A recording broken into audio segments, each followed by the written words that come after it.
standard that we use for road construction, that it's reasonably probable of fruition, that very nebulous statement was the standard that we were held to for the roads.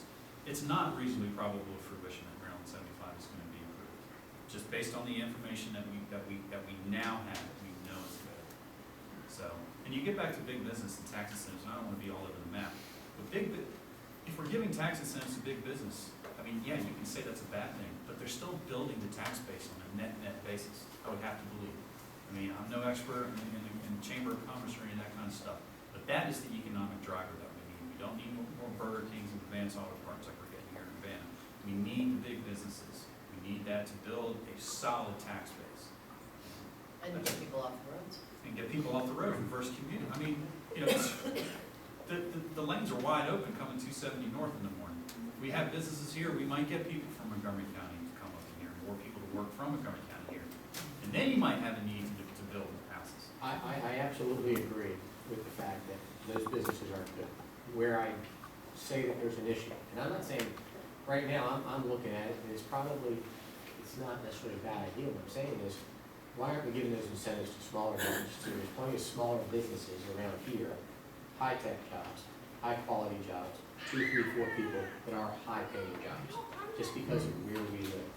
It's not like we're talking service industry jobs and things like that. If you want to talk about something like that, you can look at the hotel center downtown that they're asking the state to pay $15 million for, asking us to raise the hotel tax on it, and asking other funds to come from the county, the city, and the state. And what jobs are going to be created from that are certainly not going to be high-tech, high-paying jobs. So that question begs, it just begs the question, what is more important? Like you said, those jobs, and I agree with you. So what I'm saying is, though, why not have incentives for other small businesses to bring in the high-paying jobs, restructured in such a way that that can occur? That's all I'm suggesting. All those jobs are important. It's important to have good grades. And one's not more important than another because they all contribute to each other. Small businesses are already here. The idea behind the tax incentive is to attract mid-sized and larger companies here to provide good local jobs and another tax base for us here, and a place to for people to go to work and still have a good quality of life. So yes, go ahead. you don't need a tax incentive for small businesses to be here. They're already here. What we need are big businesses. I think his point is don't discriminate against the small businesses when it comes Lord to tax forbid, rates. but you have to. Am I wrong? I don't know. I guess the other thing I look I at. would piggyback right on what Val was saying, actually. If we're going to encourage larger and mid-sized businesses to come to Frederick County, we have to have the infrastructure in place. And quite frankly, we don't have the infrastructure in place. 270 is inadequate. Every single road, just about every single major thoroughfare, we've got a problem with in one way or another. And we have to find a way to fix that if we really truly are going to encourage the businesses to come up here. I mean, think about it. If you're a company that manufactures something and you've got to ship it out, do you really want to get stuck on I-270 traffic? Or even I-70. I mean, I don't know how many folks travel I-70 west of 355, but it's always a mess going all the way into Pennsylvania. I mean, we have a genuine infrastructure problem here in Frederick County, and if we don't fix it, we're going to have one heck of a time encouraging small and medium-sized businesses to come here. So that's where we should be thinking, not just develop for the sake of development. You know, the roads are going to get all Let me much ask you worse. this. Short of everybody paying for it, as some folks have suggested, where does the revenue come from? In other words, you want to develop more businesses. You want to have more people come in. And you want to have more people come in to have a bigger tax base. I think the Where idea do is you- to keep people here, Okay, not have them come okay, in. but where do Exactly. you house those people? In the They're large already here. 100,000 houses we already have in the development. Okay, but my question is, So- if we said to Not a lot developers, of if we houses. said to developers, I'm just asking the question. There's somewhere in the middle of all this, there's probably a really good solution. I've got to believe that. whether And it's. maybe one solution is getting the developers to pay more money than they're Well, already paying. we talked about public-private partnerships, and there's no doubt. The question is, how much? How much is too much, how much is not enough? I guess that's really the question, right, Steve? Then you go to study. So, I why, mean, why I do know Mr. universities McKay do would that? rather not see one home built. No, that's not true. That's not true at all. Perhaps not at MTC, but reasonable growth is fine with it. But unreasonable growth in a bad location, that I have a problem. But I'm gonna ask the question. What, and I would love to hear a great idea, to say, okay, we want to improve the infrastructure. Just stop everything, you stop building, you stop all your impact fees. You don't have any money now. No money for library, no money for schools. If, You know what? I'm just asking the But question. you don't create a monster. You don't I'm flood it at the not net loss. disagreeing with you, Pam, I'm just asking the question because it's a real world problem that Well, it we is, deal with here. and Well, don't cut the tax revenue we're getting. The other part of that equation is that with the 25 and 30-year DRRAs, you're gonna have impact fees coming in. The question is, are they adequate? And do they really represent the cost, especially given prevailing wage, of what we need to be able to build? And that's just. And I'm not, and it's builders that get the bad rap here. And I'm sure there's other, not builders, developers, sorry, developers get the bad rap here. I guess my question to folks is, if government doesn't need to guarantee anybody a profit, I absolutely agree with that. I'm just, get out of business's way, let them do their thing. Development being the way it is, and the amount of steps that they have to take, at what point though do we, unfortunately, where you said that you looked into things and this hasn't been here and this hasn't been talked about, Monrovia Town Center, that name has not been talked about for years, but some form or concept has probably been around for 15. So I don't know when you moved here, but it's not like it came out overnight because of the last election or because of what the previous board of county commissioners did. But is there some reasonable expectation that anybody that is a developer, I don't care who it is, should be able to say at some point, the current law says they have to have some reasonable infrastructure or some, that's not the right word, they have to have some reasonable investment to say that they started the project to be vested. But yet, in order to get to that point, you have to spend a certain amount of money and jump through a lot of hoops as the county is laying it out. At what point do we say it's okay and get these questions answered? And I will agree that some of these methods may not have been, or the processes here probably haven't been the most pleasant. But I'm just asking the question, at what point do we allow folks to continue doing business? Because they're doing business here too. We don't like the business, some people don't like the business they're doing. But I'm just asking the question, at what point, because this discussion's, Steve's been battling for 2 years, I absolutely respect that. I respect your opinion, I respect the desire to keep the community the way it is. But I also am a realist and realize that we're growing. And I'm like, if, let's say we don't move here, let's say I move them up to, pick the place, pick the area. We have the problem everywhere in the county, so I'm asking at what point does it level back out to get to a point? You know, I think things do go in cycles. Is this going to be is it always going to be like, I don't think so. I think at some point Urbana will be a well-developed, healed community in 25 or 30 years. The schools will be, folks that have here 4 or 5 kids now, they will continue to stay here, they may retire here, some may leave. But we all know that the eventual change and it will morph into a community where the existing schools will handle all the development that's going on right now. That is the reality. Right now, it doesn't look good, and I agree. I'd like to find some better solutions. I'd like to find more revenue. It's pretty easy to do. I will not raise taxes. I will never It's really raise pretty easy to taxes. do. Now, I'm not asking you to raise taxes. I'm asking you to go back and take a look at the Tischler study and the impact fees and have an update done. Is that another study you have for me to read? I will send you a link, I'm more than happy. I mean, if you mention it, It's I read the last one you it's got to me. actually one I've worked through. Okay. And on the concurrence committee, and on the APFO ordinance committee as well. It's easy, it's not easy. If growth pays for itself, then you don't wind up having to saddle all the existing taxpayers with a huge bill later, because you didn't have growth paying for itself. And growth paying for itself means the new homeowners are doing it, not your existing taxpayers. So nobody's asking you to raise taxes. The other thing is, I don't really know a lot of people who are anti-development.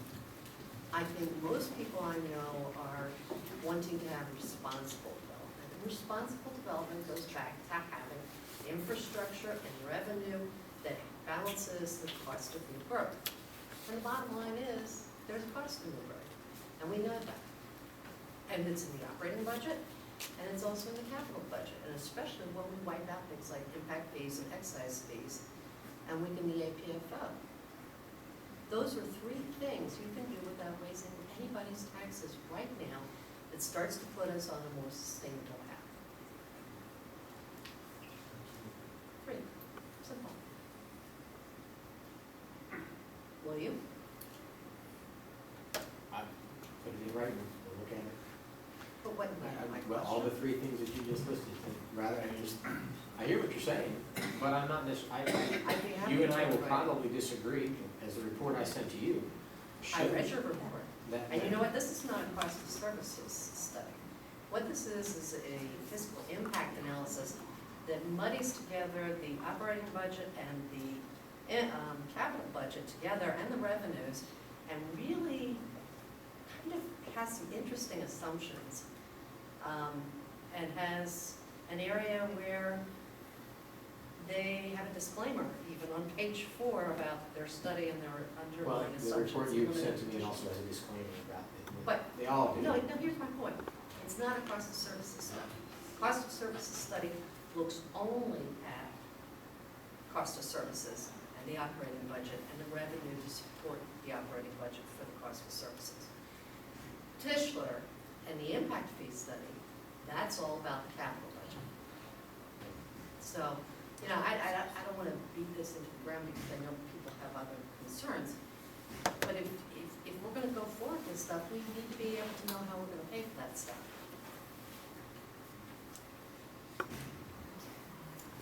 Okay. I am not a scholar, but I do believe in the will of the people.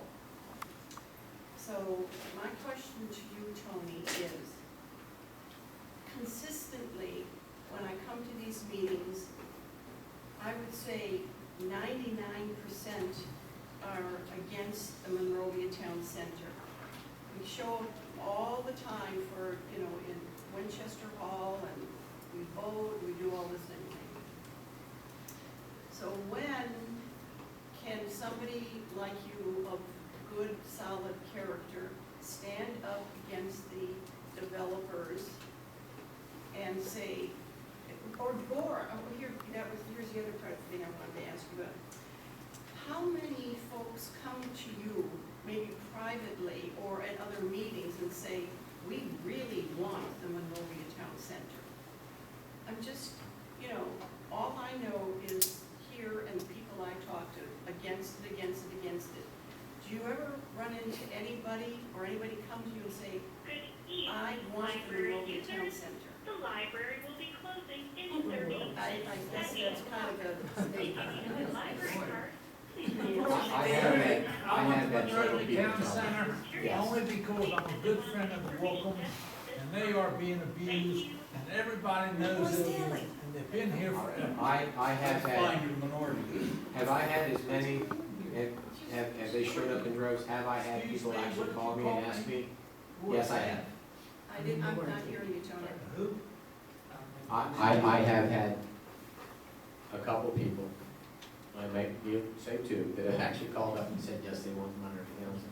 Did they say why? why? No, they didn't say why. Did they say They're not why? friends of developers, or there's nobody in particular. I'd like to know. I couldn't, well, actually, one person said something to me, and I do not know all of what's slated for the Monrovia Town Center, and mentioned something about it'd be nice to have a supermarket closer by. I don't even know if that's part of the Monrovia Town Center. How can you not know that? I'm just telling you, you asked me a question, I'm gonna answer it. Have I had 20 people? No. Have I had a couple? Yes. Then why haven't you ever said anything? That tells you a lot. Apparently, Most of my They're not questions, closing, are they? most of my questions were rhetorical. Okay, But I would like to know, They'll announce a few. Sorry. I would like to know, my questions were rhetorical, but in all honesty, what do you see for the schools in this area?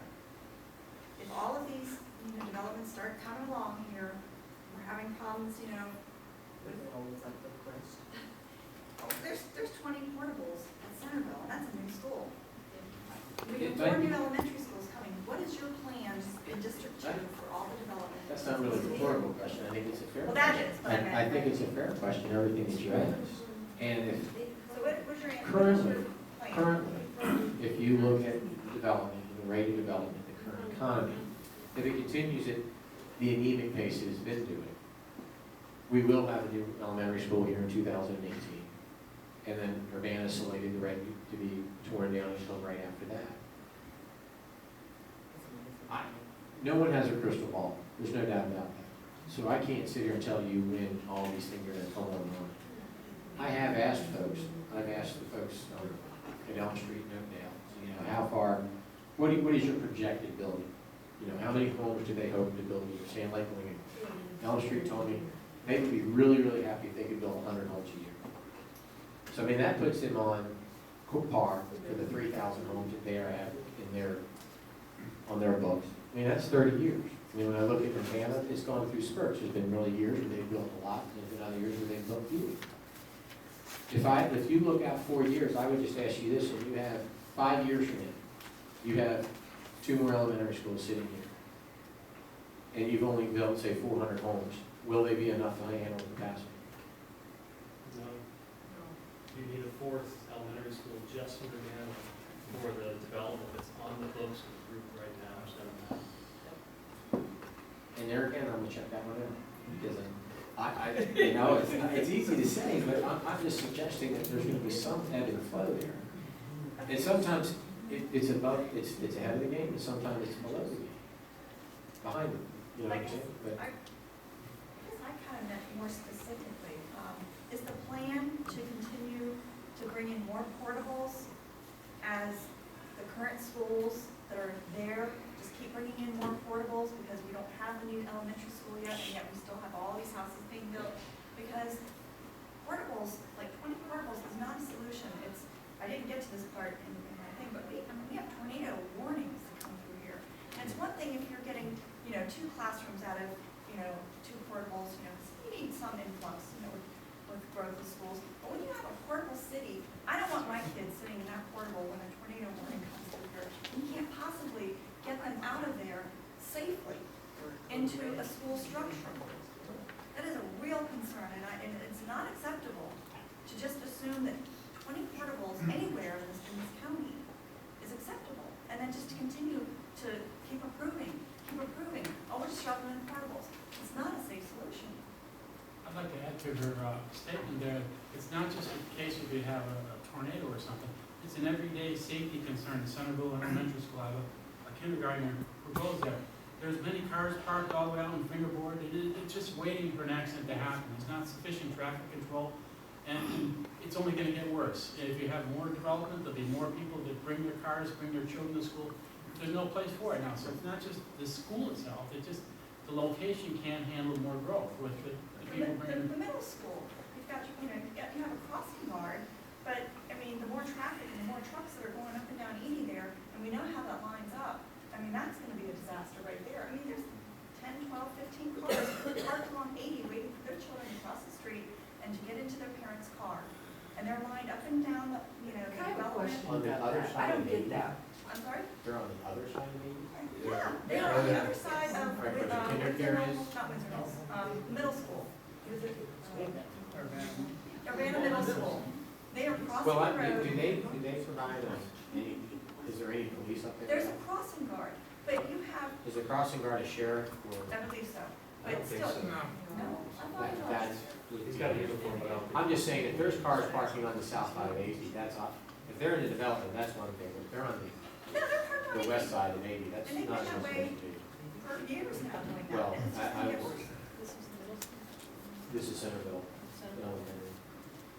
And the Urbana Middle School, where they let out, you've got cars lining up, coming from the west, going east, they're lined up to get into the school, pick up their kids, and then on the other side, going east, like on the other side of the road, they're lined up there.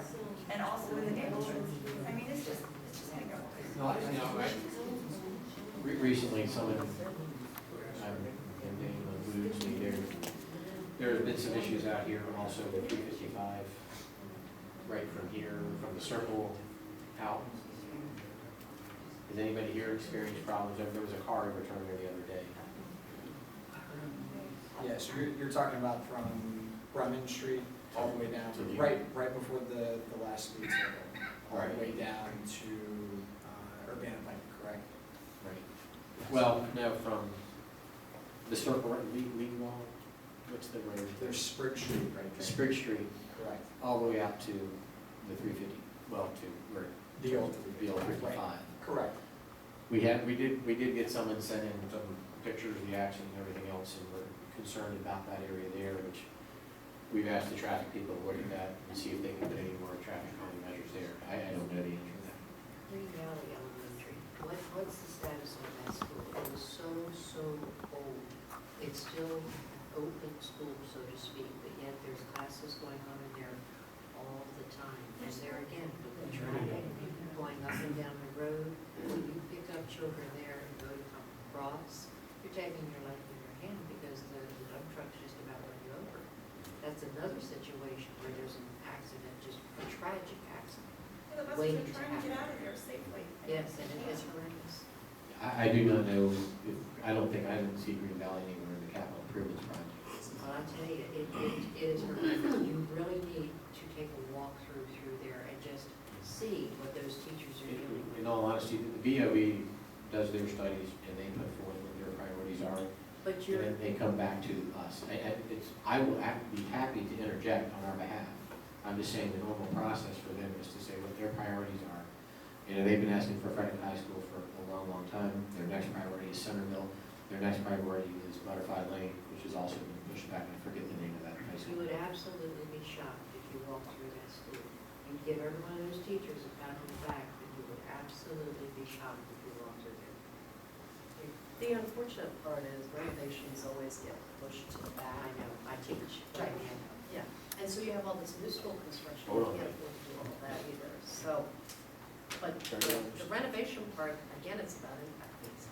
If we raise impact fees, we have more money to be able to do renovations as well as new school construction. I'll put you on the screen. Freeze frame. May I ask just a quick question? Who's in charge of overseeing the sewer development that's going in right down there by Iamsville, down by the Iamsville Pony Club? The what? The sewage and stuff, The Bush Creek going Interceptor. down? I believe it's sewage and water going in down by the Iamsville Pony Club? Right now, what's going on down there? Yes. Is a road. That's not sewage and water. Well, They're straight- Okay, the well, sewage- okay, I was told the sewage and The water, I sewer- don't know, but. The sewer and water was put in, that's been an ongoing project Okay, for a well, couple of years. my point, my question is that I don't know who's overseeing that, but they're not following environmental guidelines and they're dumping sediment right down into the water streams. These are things I know about, and they are not following guidelines, they don't have proper barriers up, and erosion is dumping that water right down into the waterways. They've also left Wrightsburg Road, which is an absolute mess. I agree with that. You ought to take a drive down there, because they're not doing, so if they're not doing their job there, how can we trust them to do their job in the future? I believe that they're in You know, I won't pretend to be a stormwater expert, just being in the business of building and being around it a lot. Been around that project a lot, I've driven around it, and, you know, I will certainly ask the question of the county to make sure that they go back and that your concerns are addressed. I personally have not seen sediment running down in the creek, with the creek being very. Erosion, anytime you have, if you don't have proper barriers up, okay, which means the cloth and the steel fencing or the chain link fencing and stuff that they're supposed to have up, that is not there, I saw it tonight with my own eyes, then you're having erosion. Not to get into particulars, but depending on the sheet flow, depending on the area that it's catching, determines whether it's super silt fence or regular silt fence.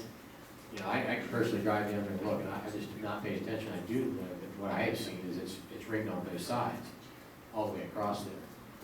Because that becomes a bigger issue, because if they are violating it, that's definitely a state issue, they'll shut it right down. So, but we will put forth the question to the folks and ask them to go check and say that it's suspected that possibly some of the sediment and erosion control are not being followed properly. We'll ask the question. Yes, Mr. Dempsey. You know who I am?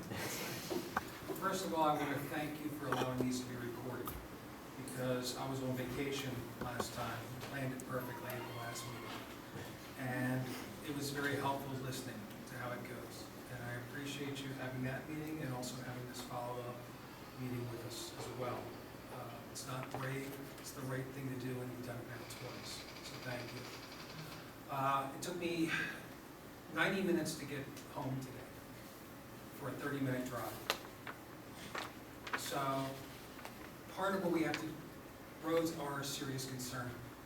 52% of our working population goes on those roads every day, leaving Frederick County.